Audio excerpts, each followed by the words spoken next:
Welcome back, everyone. While you're getting seated and we're closing the doors, if I could just make one comment to try and smooth over a few things from the end of the last talk. I spent a few years researching the roots of the U.S. Constitution, and I studied in Scotland and France and lots of places. And one of the things I always like to do is I like to make a listing of influences. You know, it might be from 1 to 10 or 1 to 20. I didn't ever 100% exclude any groups. The Iroquois Confederation certainly didn't rank anywhere near the Scottish Enlightenment to me as far as influences, but I didn't eliminate the possibility either, because it's hard to know what's going on in everyone's mind. You take a look at everyone's libraries, you don't know whether they've read all the books in their libraries and how influenced they were by which people and by which events in their time. It's always difficult to put yourself back hundreds of years. So I just thought I'd make that one comment. I'd also want to point out that we've instructed the hotel to absolutely, positively lock the doors when we leave after this talk. I'm leaving my computer here.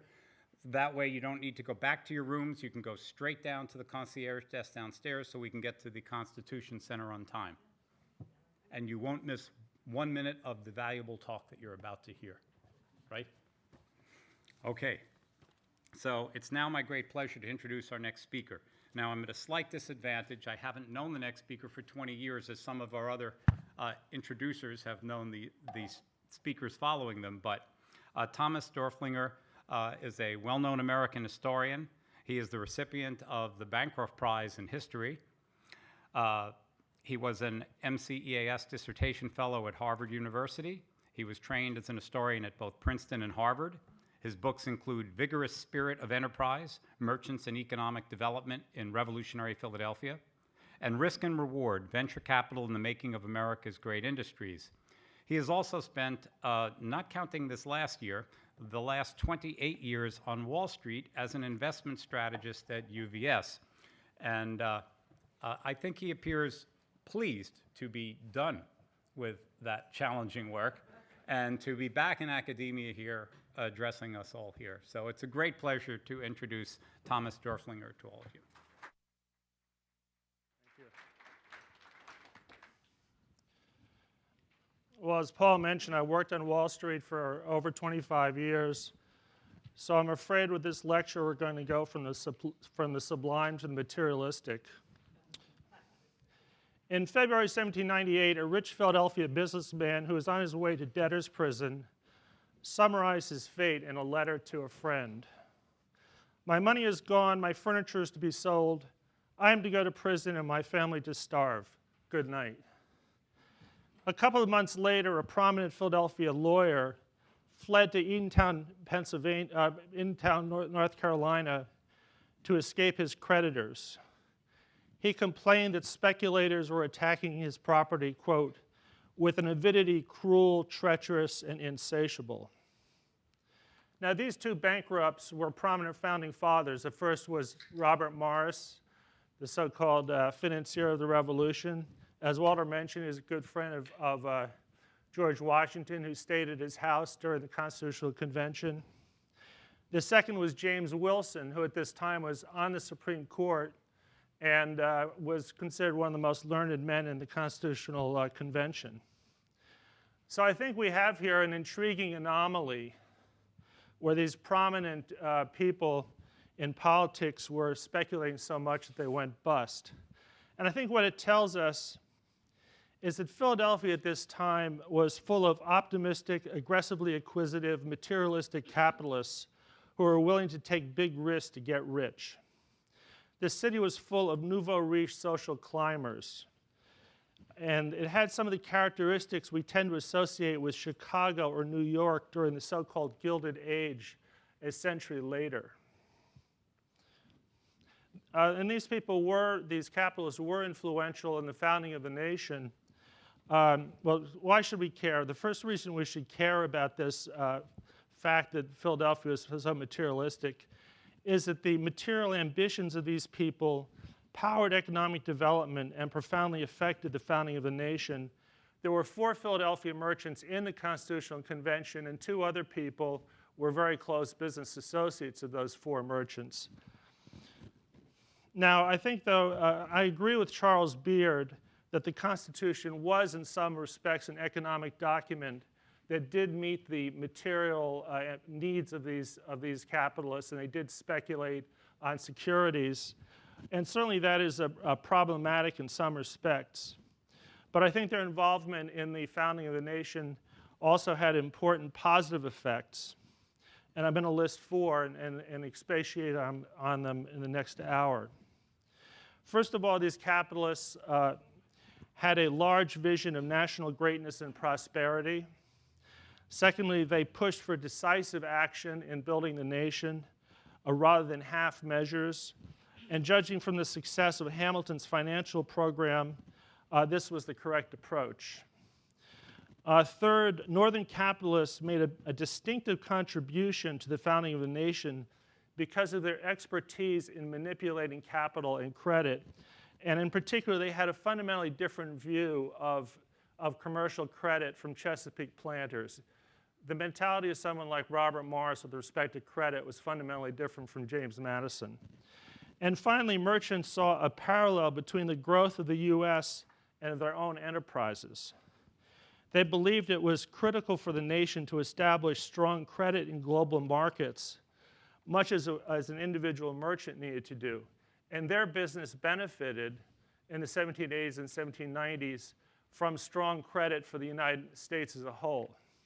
So just reiterating those very quickly, a large vision of national greatness, pushing for decisive action.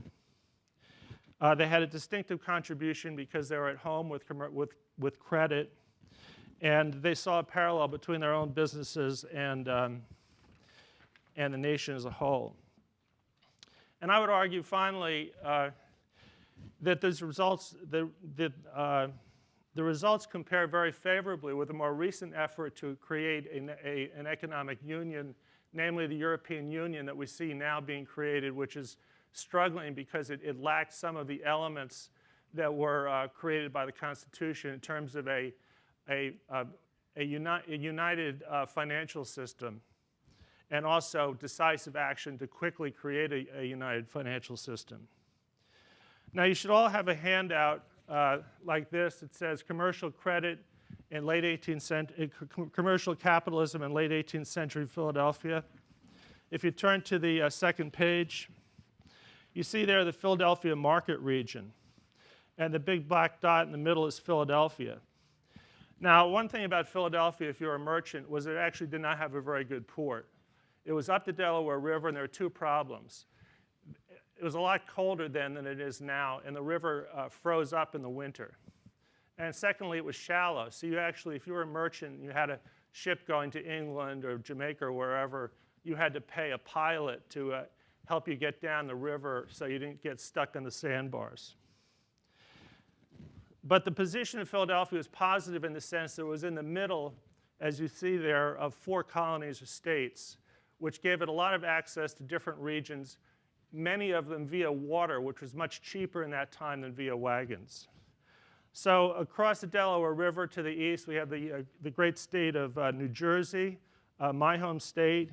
Northern New Jersey was very fertile, and South Jersey had pine barrens that produced a lot of iron. There's bog iron in South Jersey that produced iron.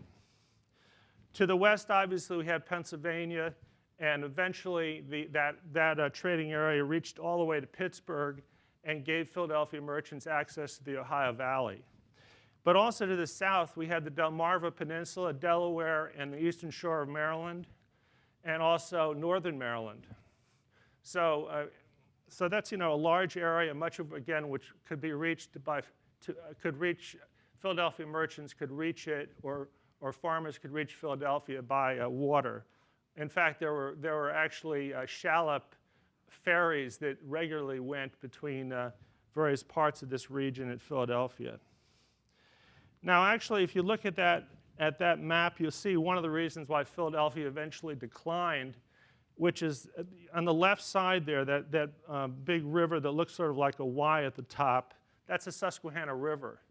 And eventually it drained trade from this area. Instead of going east toward Philadelphia, it went down the river to the Chesapeake Bay and to Baltimore. And Baltimore was sort of a nothing town in 1760, but it exploded in growth between about 1770 and 1800. Now, of course, what the Philadelphia merchants exported was the output of farmers. And there's a big debate among historians of early America about how self-sufficient the farmers were. And some people have argued that early American farmers were subsistence farmers who depended on family labor, did not produce much of a surplus, and were mainly involved in markets to buy necessities, not luxuries. Now, I think this paradigm may work for New England, and of course, the New England historians are very imperialistic, and I think whatever is true of Massachusetts was more or less true of the rest of the at least of the North. But actually, there are two fundamental differences between New England and the Mid-Atlantic region. First of all, the Mid-Atlantic region produced products that could be exported, particularly flour and wheat. And secondly, and very importantly, throughout the colonial period and up until 1800 and beyond, you had lots of immigrants. So there's a lot more free labor and hireable labor in the Mid-Atlantic region than in New England. So the fact is that farmers in this trading area were actively involved. They were not subsistence farmers. They're actively involved in the market, both in selling commodities, in hiring people, employing labor in various ways, and as consumers. Now, a key characteristic of the farmers and the farms was their extraordinary diversity. On the basis of tax lists and other records, one historian, James Lemon, sketched out a hypothetical 125-acre farm in Chester County, pretty close to Philadelphia in the late 18th century. And again, this is sort of an archetypical farm, but it's kind of interesting what he thought was on it.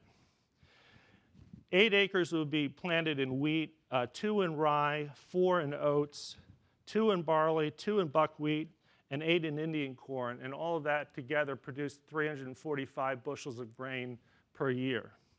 It also produced flax or hemp, potatoes, fruit, hay, other vegetables, and then it also had a lot of livestock. 7 cattle, 3 or 4 horses, 8 swine, and 50 sheep. So if a farm like this could generate cash through a variety of ways, they could produce, obviously, exported products like wheat, flour, pork, and flaxseed. They could sell products for local consumption at the famous markets in Philadelphia. There's a big market on Market Street and also one which still exists on 2nd Street. They could sell there things like vegetables, fruit, and dairy product. And then also farmers could sell their services, especially during the winter and the off-season. They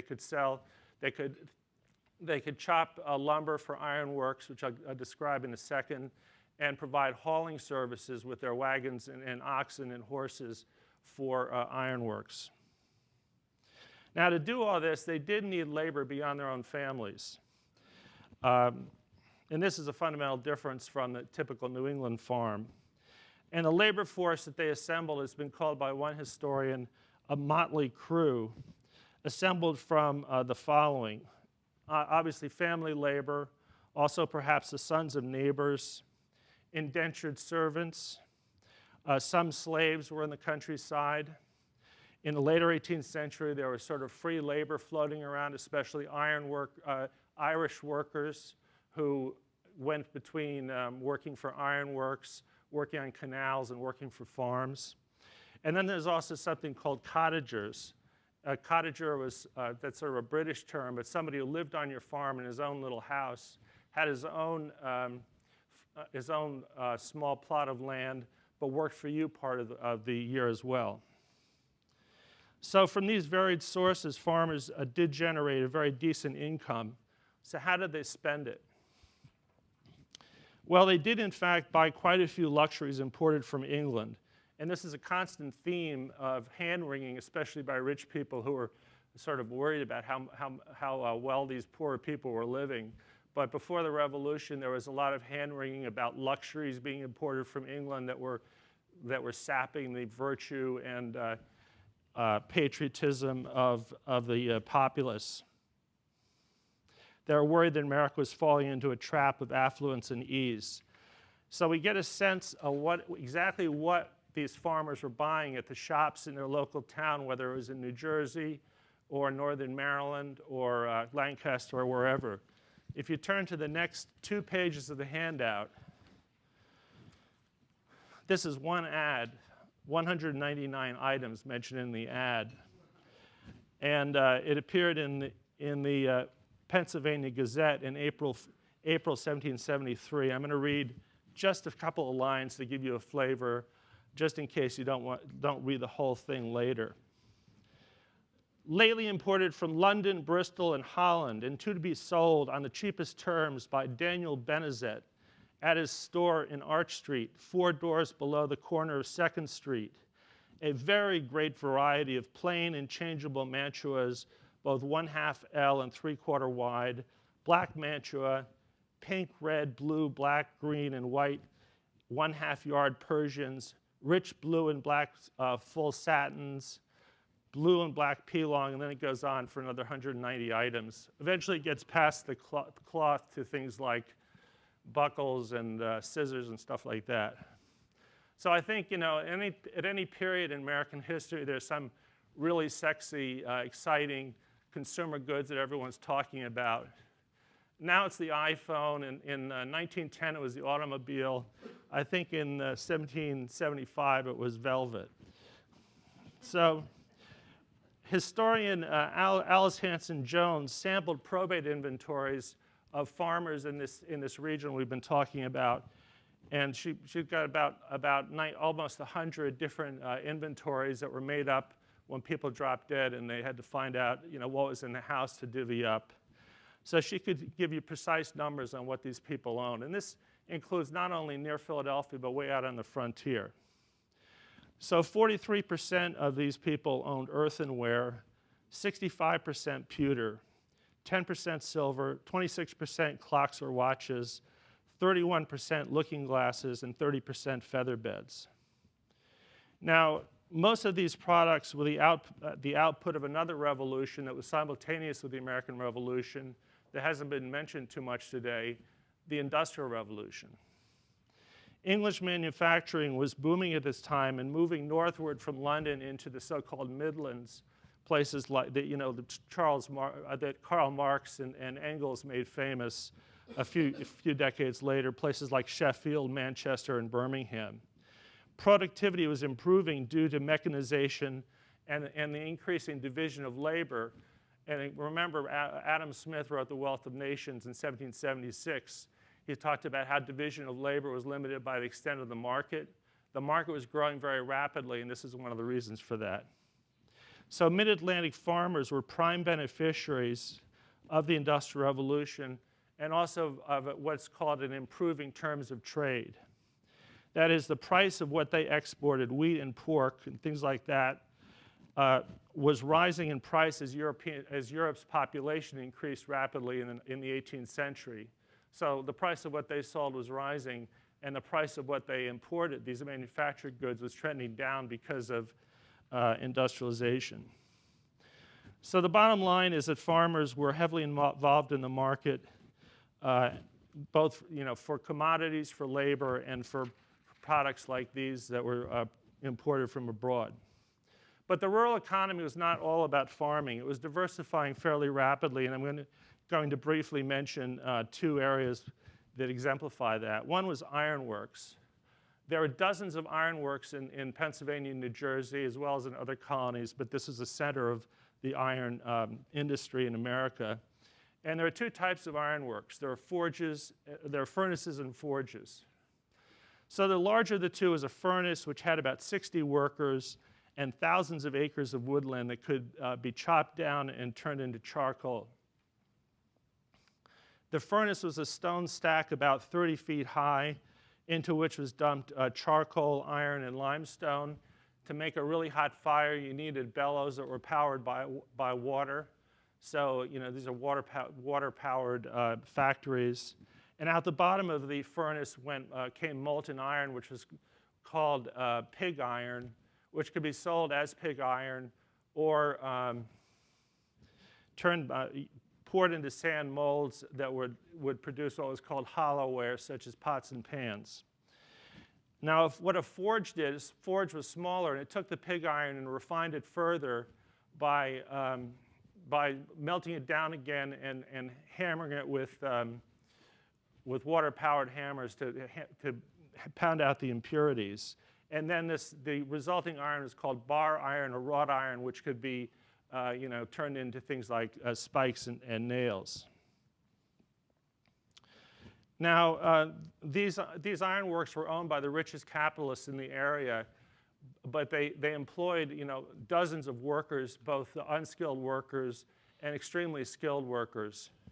And this is a big problem for these capitalists was labor shortages. It was very hard to recruit these people to America. One merchant firm said, the extravagant wages we give workmen of all kinds that's employed in carrying on ironworks is what discourages the owners. So it's kind of an amusing situation where these real rich merchants are beholden to these very rough hewn artisans. And one of the solutions they came up with to this labor shortage was to recruit skilled workers from England and from Europe, also Germany, and engage those workers to train slaves to be skilled iron workers, which was done on a pretty large scale. And there are many skilled slave forgemen in early America. Here's an example of this process at work. The owners of Windsor Forge struck a deal with 4 slaves, Adam, Black Bosun, Archie, and Yellow Bosun, where they said if these 4 people, if they made 100 tons of bar iron within 1 year, Adam would earn 39 pounds, and his assistants would each make 2 pounds, 12 shillings.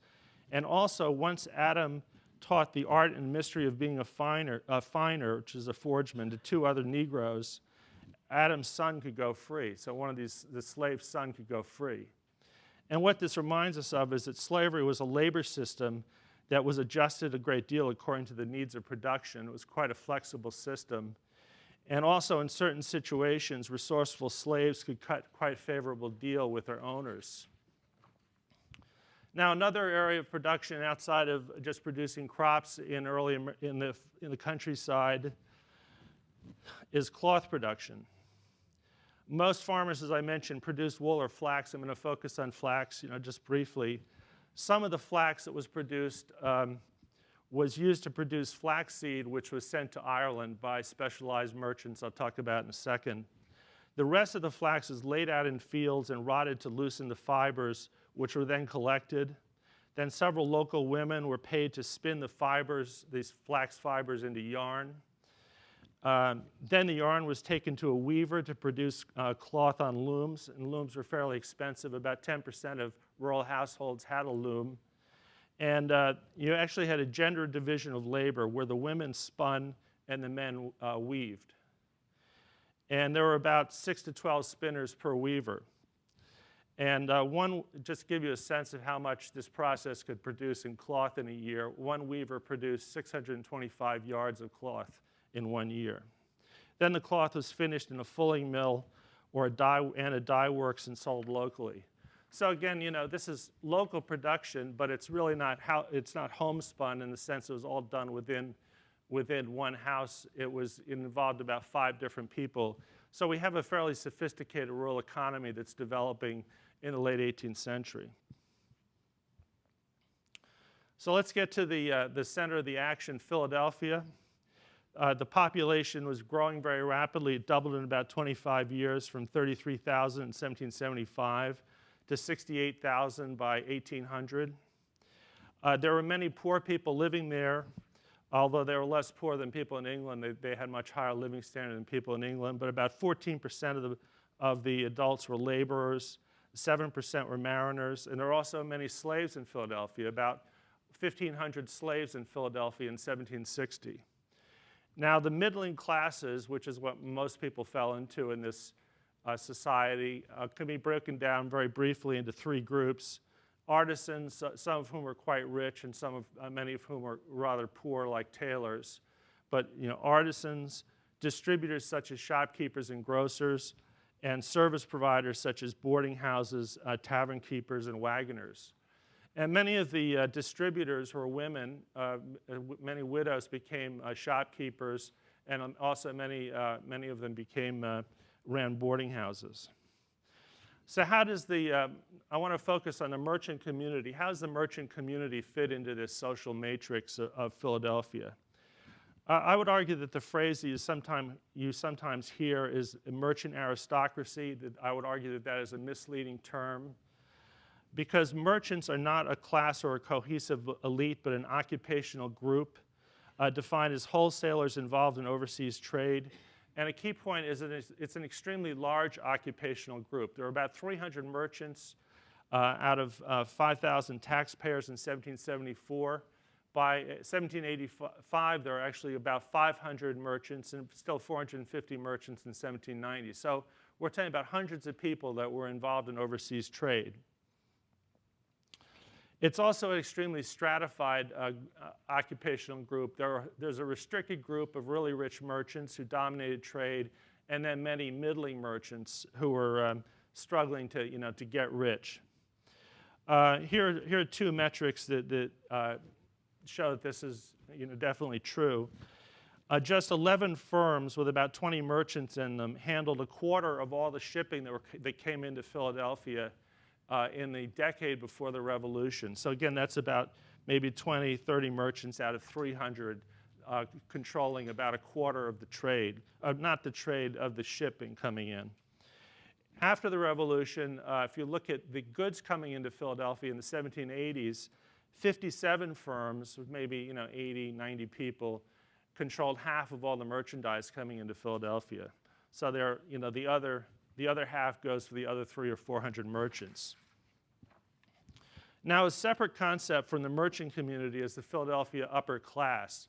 These are the people who wrote the checks for the library company and the other philanthropic activities you've been hearing about. I would argue that about the 50 richest merchants were part of the upper class of Philadelphia, the social elite, and the rest of it was comprised of professionals and gentlemen. And here's a telling statistic that quantifies this. In the 1789 tax list, they showed the value of all the houses people lived in, whether they owned the house or rented it. And there were 89 grand townhouses comparable to the Powell House, which you see in the handout on page 5. If you turn to page 5, you can go to the Powell House. If you sneak out of the museum, you can go over to the Powell House. It's at 3rd Street. And this is the house of a rich gentleman who was a friend of George Washington. Washington spent a lot of time there. So again, there were about 82 grand townhouses like that. Only 34 were owned by active merchants, another 16 by retired merchants, and the rest by other people, by these gentlemen, and which would be basically people who were, in most cases, independently wealthy. And some of the characteristics of these gentlemen, first of all, very importantly, they were not trading actively. They were not accepting the risks of trade that active merchants faced. They were more likely to have gone to a college, like the College of Philadelphia, or to gone to Princeton. Many of them married into Chesapeake families. And before the Revolution, many of them had lucrative offices associated with the Penn family. Or in Ben Franklin's case, he was a postmaster general, which he valued very highly, gave him a good, nice income, I think 300 pounds Pennsylvania currency per year. So in summary, only some merchants were rich, and they combined with gentlemen and a few rich professionals to constitute the upper class. And the rest of the merchants were sort of the upper end of the middle class, trying to get into the upper class in many cases. Now, the Philadelphia upper class was notorious for being ostentatious and extravagant. In 1795, Isaac Weld, who was a sort of dyspeptic traveler, went around assessing America. He said, amongst the uppermost circles in Philadelphia, pride, haughtiness, and ostentation are conspicuous. And it seems as if nothing could make them happier than that an order of nobility should be established, by which they might be exalted above their fellow citizens as much as they are in their own conceit. Another visitor said, "The rich man loves to show the stranger his splendid furniture, his fine English glass, and exquisite china. But when the stranger has once viewed this parade in a ceremonious dinner, he is dismissed for some other newcomer who has not yet seen the magnificence of the house, nor tasted the old Madeira that has been twice or thrice to the East Indies." So these are the people who are dining and especially wining the members of the Constitutional Convention in 1787. And actually some of the Chesapeake planters, thought this was really over the top, and these fancy dinners were very bothersome and got tired of them. So a rich Philadelphia, or even a pretty rich Philadelphia merchant, would have a townhouse, usually not as nice as the Powell House, but it would have a very ornate parlor in the front. One carpenter gave a bill to the owner of a house after he made up the parlor to look really spiffy, and the bill specified charges for a carved frieze, folded flowers, birds, etc., 2 dragons for the pediments, a large flower and ribbon down the corners of the chimney, and 18 square flowers in the pediments. Also, these people would have a country seat. I show country seat of a rich Philadelphia Quaker on page 6 of the handout, called the Cliffs. And let's not exaggerate how rich these people were. The country seats often were not that fancy. You can see that parlor there is not really that fancy, but everyone wanted to get out of Philadelphia if they possibly could during the summer, because it was very hot, it was stinky, and also, by the way, there are frequent yellow fever epidemics. And visitors were impressed by the avid cupidity of Philadelphians who were trying to move up to get better and better stuff in their houses. Here are the comments of 3 visitors. One said, "The homage paid to wealth is a worship in which all sects unite." Another said, "Philadelphia is, so to speak, the great sink wherein all the speculation of America terminates and mingles." Another said, "It is a nation of merchants, always alive to their interests, and therefore almost wholly engrossed with the thoughts of it, keen in the pursuit of wealth in all the various modes of acquiring it." Okay, so how do these merchants make their money? As merchants, there are basically 2 trades that they could be in: the provision trade and the dry goods trade. So the provision trade first, this is where merchants exported produce such as flour, pork, wheat, and lumber to various export markets. The West Indies, of course, the American coast, especially, well, really the whole American coast, because interestingly, even Boston could not totally feed itself by the late 18th century, but especially trade to places like South Carolina. Also, the Iberian Peninsula was a very important destination, especially Portugal. Also Madeira, and in some years, England and also Ireland. Again, as I mentioned, the population of Europe was rising, and so were food prices. And the larger merchants, this is a key point, they own their own ships. So these are people that are operating vessels. A big firm would own 2 to 4 ships, and they would have their own wharf and a warehouse on the Delaware River. And they could use these ships in a variety of ways. They could ship their own cargo. They could buy up a cargo of pork and all sorts of different things, and flour and wheat, and send it over to, if they thought there's a good market in Portugal, they'd send it there, or they could send it down to the West Indies. But they could also rent out freight space on that ship to other people. And in that case, they're making money, as a shipper rather than a speculator using their own ship. And a really big firm like William Morris, Robert Morris's firm, might handle 20 to 25 ships coming into Philadelphia per year. I mean, that was sort of the max, 25 vessels. And some of those would be their own vessels, which might make 2 or 3 trips a year from the West Indies. And other vessels would be those of foreign merchants, and they would get big commissions for handling that incoming vessel, selling the incoming cargo, fitting out fixing the vessel, buying the cargo for the outgoing trip, etc. Now, a small firm in the provision trade that could not afford its own vessel yet would be operating only on commission, trying to generate the money to be able to afford their own vessel. Now, on the return leg of voyages, the provision merchants imported what were called groceries at the time, such as molasses, rum, sugar, and coffee from the West Indies, and wine from Madeira, Portugal, or after the Revolution from France. And they were sold either directly to these rural shopkeepers or else to grocers, who in turn sold to shopkeepers. And the rural shopkeepers used these groceries to build traffic. You know, in Wall Street, we talk about building traffic for retail stores.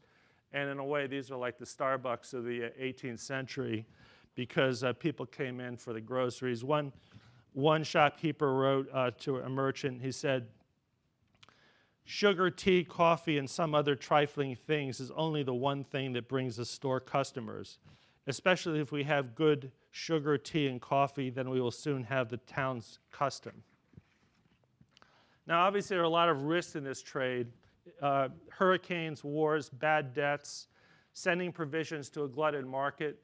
See, one of the fundamental things about capitalism in this time is that the time to communicate was exactly the same as the time to send a cargo. So you could get a letter from somebody in Jamaica saying, you know, the price of wheat's really high, there's been a hurricane or something, and by the time you get the letter, fit out the ship, send it down there, 8 other ships could have reached the same port, and the price of wheat could be quite depressed. So all those things were a risk. Now, one specialized part of the provision trade is shown on page 7, which is the flaxseed trade with Ireland. See, Ireland had a very sophisticated linen trade, but it was fine linen, so they had to harvest the flax before it went to seed. So they had to import flaxseed. So, and this shows how there were a lot of immigrants in Philadelphia in trade. A lot of these Irish merchants came to Philadelphia, set up in the flaxseed trade, bought up flaxseed, and sent it over to Ireland. And these are 6 ads from that trade. The other trade was the dry goods trade, which was very different from the provision trade. Here, merchants imported merchandise from England, cloth, hardware, and tableware, and sold it on long credit to rural shopkeepers throughout the trading area. And some merchants operated vessels in this trade, and on the next page of the handout, page 8, we have 3 ads of rich Philadelphia merchants who did operate vessels in the dry goods trade. But a key point is that unlike the provision trade, you didn't have to own vessels to be a major player in the dry goods trade. We already met a dry goods merchant when I talked about Daniel Benezet. I mean, he's very typical of a rich Philadelphia dry goods merchant who had a warehouse full of different products that could be sold to shopkeepers. Now, this is a very well-established trade, and by the late colonial period. And again, we're talking about the sort of the commercial aspects of the Industrial Revolution in England. So there were the typical large Philadelphia dry goods merchant had about 5 major suppliers in London and Bristol. And after the Revolution, Liverpool also became important. And so this Philadelphia merchant would get he'd write for goods from these say 5 suppliers in England, get the goods, and then sell them, have commercial relationships with at least 30 shopkeepers in the countryside. And ships came out from England in the dry goods trade in the spring and again in the fall loaded with dry goods. The merchants purchased on 12 months credit and tried to sell to shopkeepers on less than 6 months credit. And in all of England, there are really only about 20 major, at least for dealing with Philadelphia, there were only about 20 of these major suppliers, many of whom were Quakers, that were sending this stuff to America. And they had, you know, hundreds of customers all up and down the coast. They actually had agents in America who were telling the people in England who were good and bad credits, who would pay on time, who would not. So it's a very well-established trade. And the business is extremely cyclical because what you had, which is sort of important for understanding especially the critical period, is you have what we would now call bubbles. There were credit bubbles, especially after wars, where people would rub their hands and say, oh boy, you know, there hasn't been many dry goods sold during the war for a number of years, so I'm going to borrow a lot of money and buy goods and make a ton of money. So there'd be a flood of these dry goods would come into Philadelphia. The two main years were 1760 and 1783-84. And too many merchants would do that at the same time. Unlike foodstuffs, these could sit on shelves for years. So then after the bubble, you'd have a number of people would go bankrupt. These excess inventories would sit in warehouses, admittedly deteriorating over time because of moths and other things. But then you'd have depressed trade like in the mid and late 1760s, and also the so-called critical period, 1785, 1786. This is also a very risky trade. Your supplier could give you bad products which these very picky female customers would not want to buy if they thought they were faded or they're out of fashion or they were moth-eaten. You could have these gluts, which I just described. Or else your customers could go bust. Like, if there's an Indian war or a bad harvest, some of these shopkeepers would not be able to pay up when they were supposed to. And that was fairly common. One merchant in the mid-18th century said that selling dry goods on the frontier was, quote, like throwing money on the surface of the water. So established Philadelphia dry goods merchants were constantly complaining to suppliers about sending too many goods.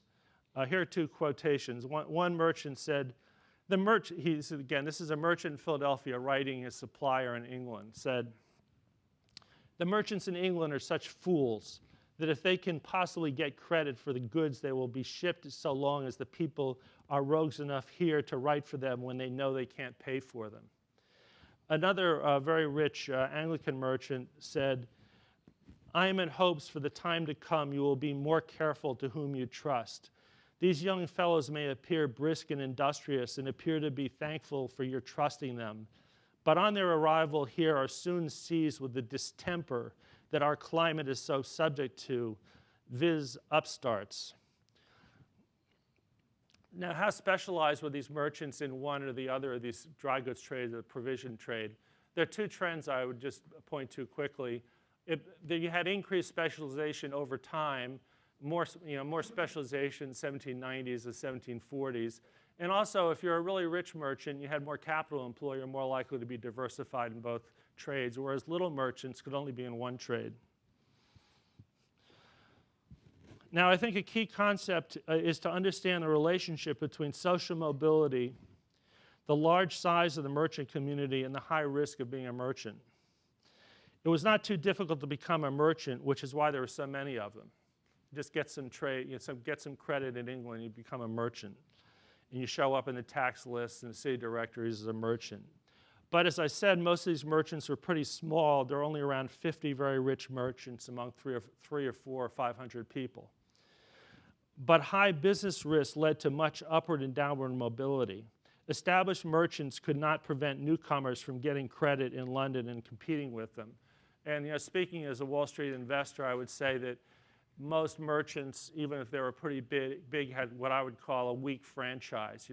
Warren Buffett talks about buying companies that have a moat around them. Very hard to compete with them, like Coca-Cola's brand. In this period of commercial capitalism, not very many companies had a really strong franchise. Here's some evidence about the social mobility, ability to go up and down in the commercial world in 18th century Philadelphia. Of 66 people who were merchants in 1774, 22 were retailers, artisans, or mariners, i.e. a lower occupation in 1756. So that's a third of them had been lower occupation. Of 140 merchants in 1785, 51 were in a lower occupation in 1774. So it was possible to move up. And you also had this phenomenon. I mentioned the Irish merchants coming in the flaxseed trade. you have a lot of immigrants coming in throughout this period, and some of them become very successful merchants. They had the disadvantage of not knowing the Pennsylvania market very well, but they know the foreign markets extremely well because that's where they're from. The best example of this was the French sea captain Stephen Girard, who eventually became one of the very richest people in all of America. He had a net worth in 1781 of $1,700. It compounded at about 32% a year, and actually up to through 1802. By 1795, his about $2,000 in 1781 had gone up to $200,000. As was mentioned earlier by Walter, both Robert Morris and James Wilson were immigrants. So was Alexander Hamilton, who actually started his career working in an accounting house for a New York-based firm in the West Indies. So you have a lot of commercial talent coming into the city and competing again with the established merchants. And again, for these upstart merchants, the key to success was getting commercial credit and using it effectively.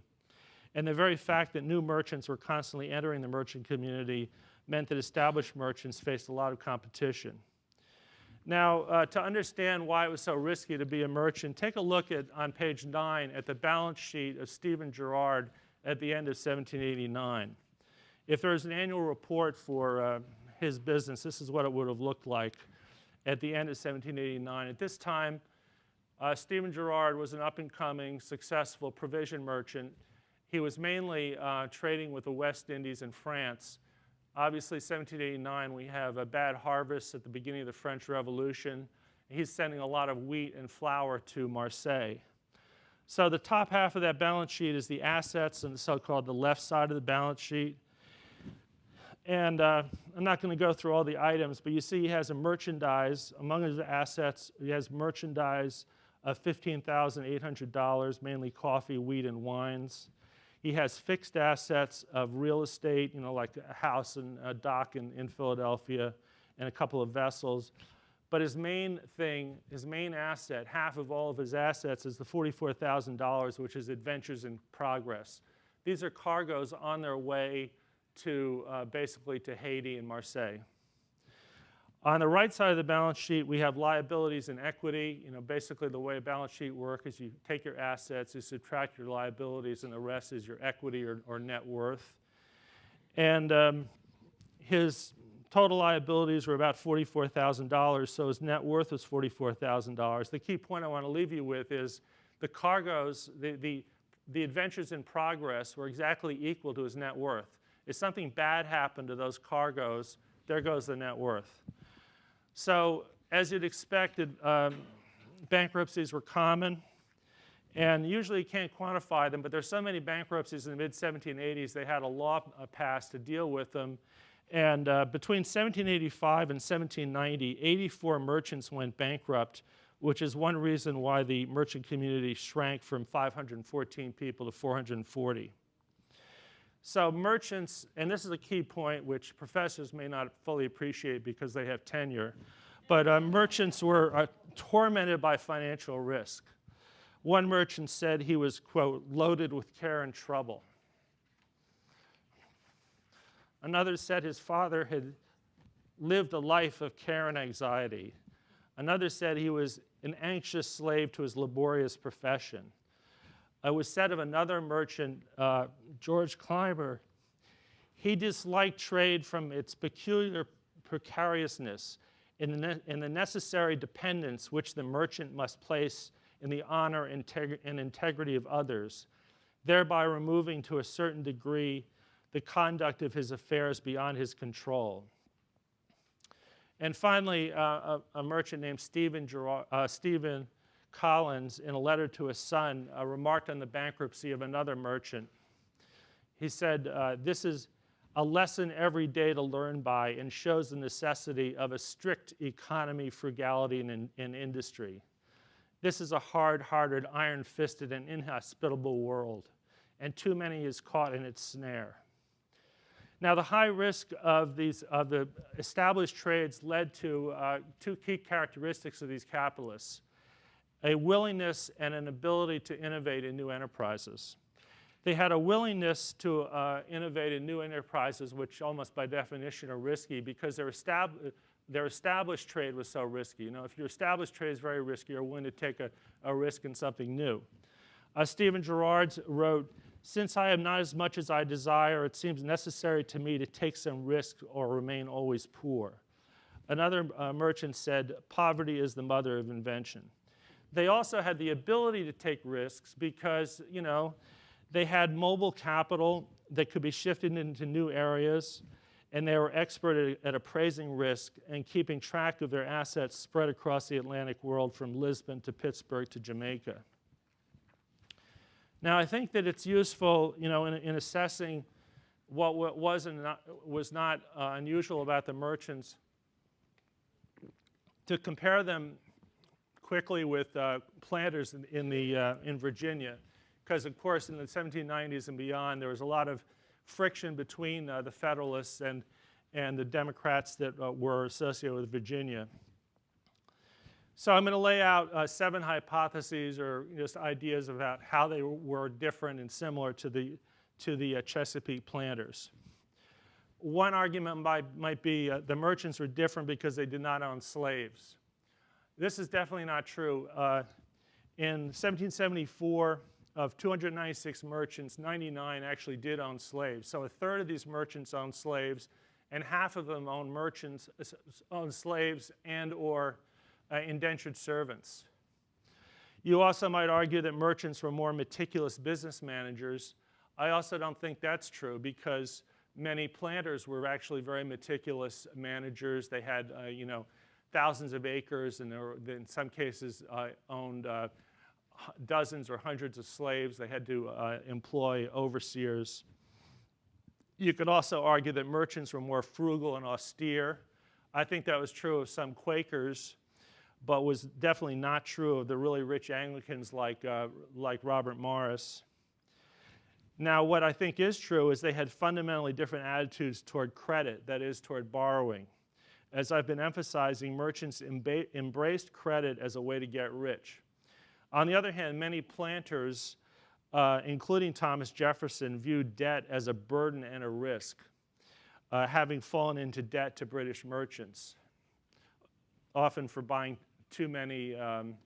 You know, the planters in Virginia dealt with London or Scottish merchants and bought consumer goods from them, and sometimes they bought too many and got into debt, and they got nickeled and dimed to death by the merchants in England. Another thing is that the merchants were much more likely to be upwardly mobile because rich planters were usually 3rd or 4th generation wealth, and by the late 18th century, obviously most of the land in the eastern part of Virginia had been parceled out, and there was a limited amount of land, so social mobility is difficult to generate. On the other hand, social mobility in Philadelphia was based on commercial credit, which was infinite. It's also true that merchants had more mobile capital. It was not all tied up in land, and they were also, as I've discussed, more willing to take risks. Now, one example of merchants' willingness to innovate was what I call the entrepreneurial efflorescence, which is basically, after 1775, merchants led a broad-based economic innovation that pushed toward economic development. The leader of this, of course, is Robert Morris. He sort of became the big shot immediately in the Continental Congress Secret Committee of Commerce in the first 3 years of the war. And he set up a network to trade between the US and France via Martinique. So this network is sending commodities to France via Martinique, things like tobacco and indigo, and then bringing back war supplies. And he's extremely aggressive in doing this. And again, this is a man who was used to handling, you know, huge, like 25 vessels a year coming in and out. He's very good at dealing with large amount of trade. He was also trading on his own account at the same time that he was working for the public. After leaving the committee in 1779, Morris was actually in 9 different business partnerships simultaneously. Again, very aggressive. Not necessarily very smart. He's too aggressive, but that's what he was doing. Now, the rise of Morris led to important changes in the Philadelphia elite, which became even more avidly capitalistic in the 1780s. The city became more extravagant. One person said the war has introduced a spirit of dissipation and exterior emulation.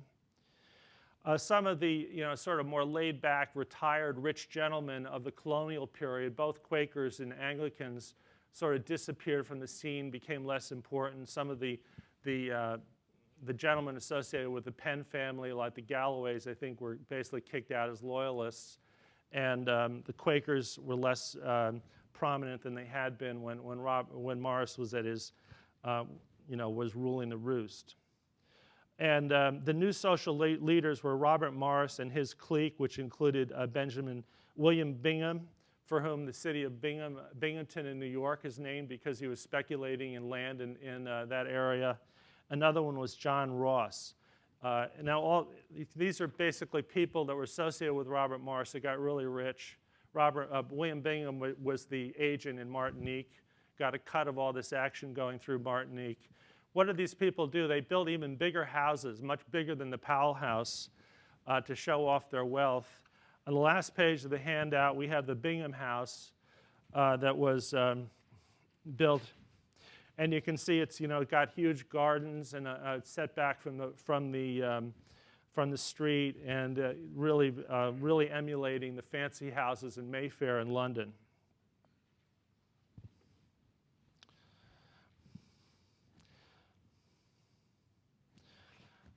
Now, the entrepreneurial efflorescence really involved many different innovations. New trade routes were opened up, such as the China trade, and the Philadelphia merchants got involved in the tobacco trade between France and the Chesapeake. Trade became more specialized after the war. You got specialized flour merchants and lumber merchants. Very important was the development of banking, which really transformed commerce and finance, because you could take debts that were owed you. If you look at Stephen Girard's balance sheet, he has notes and bills. You could take a note or a bill, money owed you, and discount it at the bank and get liquidity fast. Also, aggressive speculation in public securities, which Charles Beard wrote about, building canals and turnpikes, and encouraging manufacturing. And one final innovation was very aggressive land speculation. The rationale here was that Europe's excess labor and capital should be deployed on America's frontier acreage.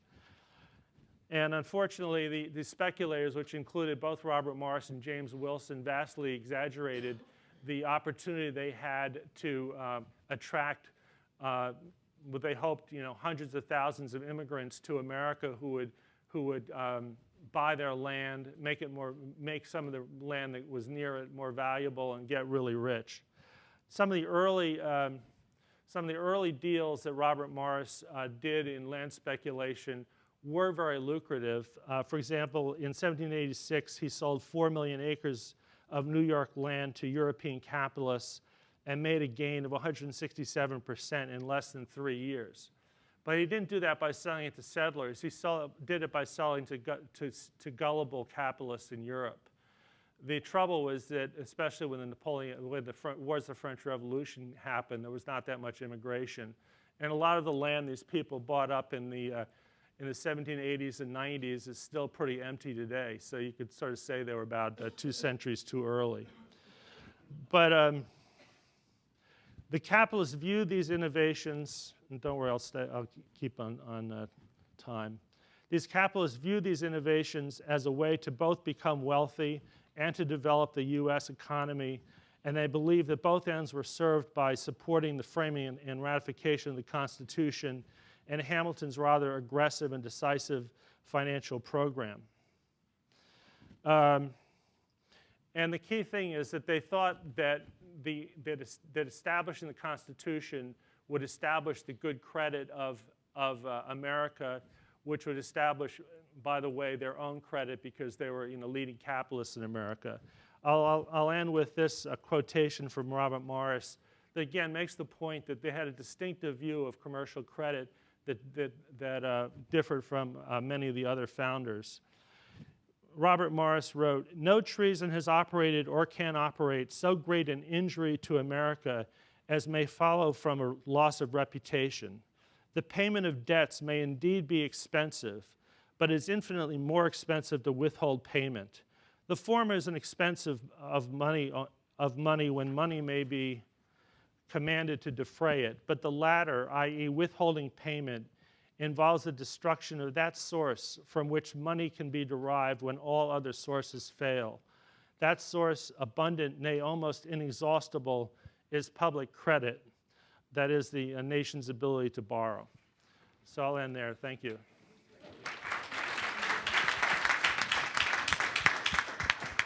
We have time for a few questions.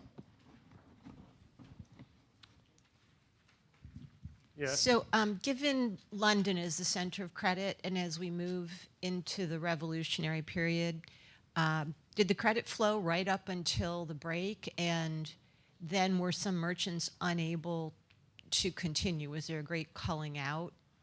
Yes, really trade was very severely disrupted by the revolution. And you look at the books of Philadelphia merchants, in many cases they sort of peter out in 1776 and don't start up again until 1783. And that's one of the reasons that Robert Morris was so lucky, because he could use the public balance sheet to generate liquidity and capital to do his own trading. Another question? Way in back.